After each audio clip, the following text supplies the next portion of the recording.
More consequential leaders and analysts in and around BRICS are openly exploring new settlement mechanisms and even proposals for a BRICS currency or currency vehicle, potentially backed by hard assets such as gold or a currency basket to reduce dependence on the US dollar. A gold or asset-linked instrument would reshape trade settlement patterns and weaken dollar primacy if broadly adopted.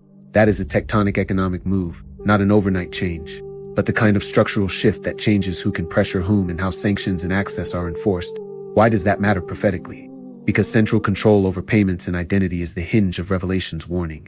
A global payments architecture, combined with surveillance and digital identity systems, is all a single technical step away from being used to restrict buying and selling to those who submit to a system of allegiance. The rise of alternative currency rails and the concentration of economic power in blocks changes the bargaining table for who will ultimately write the rules for commerce and compliance. Now, the brittle economic context. The global economy in 2025 is fragile and politicized.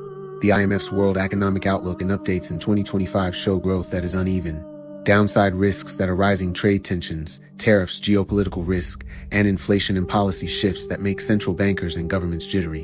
The IMF highlighted 2025 as a critical juncture, with growth projections that were revised and downside risks that were real and present.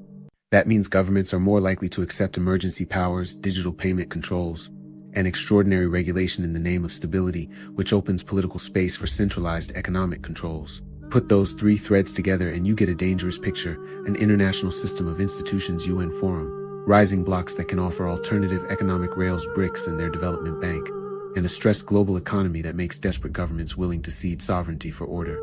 Now add rapid digitalization, biometric IDs, cashless payment systems, CBDC as central bank digital currencies under development in many countries, and surveillance tools that already exist, and you have the technical ability to tie identity to access. That combination is precisely the pathway Revelation describes: a global apparatus capable of enforcing a mark, a loyalty test that decides who gets to live and trade.